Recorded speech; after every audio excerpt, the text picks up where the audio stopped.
Good morning. Welcome back to my BuS series. I'm very excited because it's my 54th BuS series. Today my inspiring word is it won't happen overnight. But if you quit, it will never happen. I repeat, it won't happen overnight.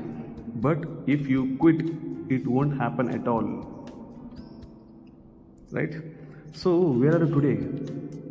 This happened because you never gave up. So today what position you are, where you are, okay, because of you never give up. To become a successful doctor, one has to spend hours together with a cadaver, dead body. And if they give up, they'll never become a doctor. To be a successful doctor, they have to spend hours together with a cadaver.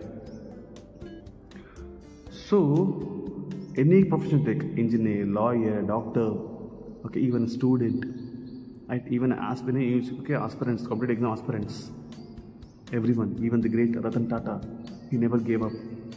Amitabh Bachchan never gave up. He was bankrupt, but still he was struggling, and still he was now the passionate person.